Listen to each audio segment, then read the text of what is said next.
হিন্দুরা মুসলমানদের হত্যা করেছে। যদি কোনো মুসলমান দুইটা হিন্দুকে হত্যা করা তো দূরের কথা, যদি আঘাত করে হামলা করত, এই বাংলাদেশে মুসলমানদের ঘুম হারাম হয়ে যেত।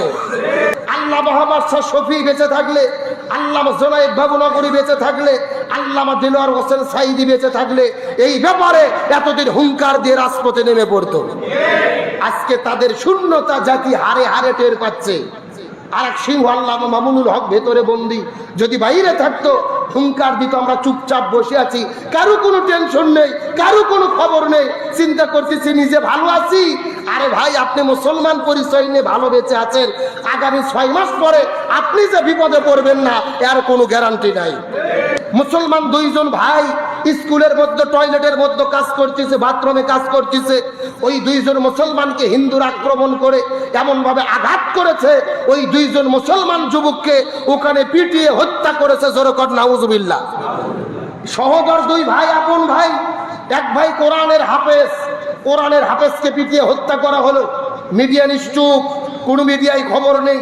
এই ঘটনাকে কেন্দ্র করে 2 দিন পরে ফরিদপুরের তৌহিদি জনতার মুসলমানেরা যখন এর প্রতিবাদ করতে রাজপথে নেমেছে, পুলিশের দায়িত্ব ছিল যারা হামলা করে মুসলমানদেরকে মারলো তাদের গ্রেফতার করে শাস্তি দেওয়া, অথচ পুলিশ তাদের গ্রেফতার না করে এই অন্যের প্রতিবাদে যারা রাজপথে নেমেছে তাদেরকে গুলি করে হত্যা করেছে। নিঃসন্দেহে এটা 90% মুসলমানের দেশ, এটা বলতে লজ্জা লাগে। আজকে একটা কথাকে চিন্তা করে দেখেছেন, হিন্দুরা মুসলমানদের হত্যা করেছে। যদি কোনো মুসলমান দুইটা হিন্দুকে হত্যা করা তো দূরের কথা, যদি আঘাত করে হামলা করত, এই বাংলাদেশে মুসলমানদের ঘুম হারাম হয়ে যেত। অথচ তারা মুসলমানদের হত্যা করে নাকে তেল দিয়ে ঘুম দাঁড়িয়েছে, আর আমরা প্রতিবাদ করতে গেলে গুলি করা হচ্ছে। এটা ভারত আর বাংলাদেশ, বর্তমানে বাংলাদেশ এবং ভারতের মধ্যে কোনো পার্থক্য নাই। ভারতে যেরকম ইচ্ছা মতো মুসলমানদের মারা হচ্ছে, মুসলমানদের কোনো অধিকার নেই, দাম নেই। আজকে বাংলাদেশেও দেখেন আমরা নিশ্চুপ, কোনো মিডিয়ার মধ্যে খবর নেই, কোনো আলেমদের বক্তব্য নেই। সবাই চিন্তা করছে কথা বললেই তো বিপদ, অতএব চুপ থাকাই ভালো। আজকে যাকে অনুভব করতেছে, আল্লামা মোহাম্মদ শাহ শফি বেঁচে থাকলে, আল্লামা জুনায়েদ বাবুনগরী বেঁচে থাকলে, আল্লামা দিলওয়ার হোসেন সাইদি বেঁচে থাকলে এই ব্যাপারে এতদিন হুঙ্কার দিয়ে রাজপথে নেমে পড়তো।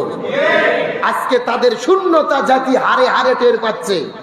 আর এক সিংহ আল্লামা মামুনুল হক ভেতরে বন্দী, যদি বাইরে থাকতো হুঙ্কার দিত, আমরা চুপচাপ বসে আছি, কারো কোনো টেনশন নেই, কারো কোনো খবর নেই, চিন্তা করতেছি নিজে ভালো আছি। আরে ভাই, আপনি মুসলমান পরিচয় নিয়ে ভালো বেঁচে আছেন, আগামী 6 মাস পরে আপনি যে বিপদে পড়বেন না এর কোনো গ্যারান্টি নাই। আমরা সরকারকে দাবি করতে চাই, রাজনীতি নয়। নিরপরাধ 2 জন মুসলমানদের হত্যা করা হয়েছে।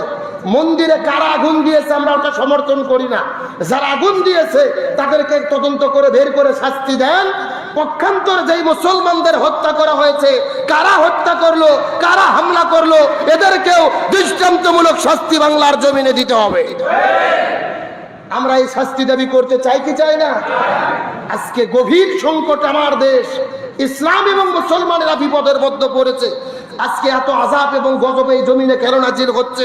সুতরাং বোঝা যায় আমরা যখন চুপচাপ বসে আছি, আল্লাহ আযাব এবং গজব দিয়ে আমাদেরকে পরীক্ষার মধ্যে ফেলে দিয়েছেন। আজকে বাংলাদেশের মুসলমান আমরা চুপচাপ বসে আছি। গত 1 সপ্তাহ আগে সেই ফরিদপুরে কি ঘটনা ঘটেছে সবগুলো মিডিয়া নিশ্চুপ, কোনো কথা বলতেছে না। একটা মন্দিরের মধ্যে আগুন লেগেছে, এটাকে আমরা সমর্থন করি না। আল্লাহর কোরআন বলেছে লাকুম দীনুকুম ওয়ালিয়া দীন, যার ধর্ম সে পালন করবে, লা ইকরাহা ফিদ্দীন, দিন সম্পর্কে কোনো জবরদস্তি নেই। অথচ ওই মন্দিরে কে বা কার আগুন লাগাইছে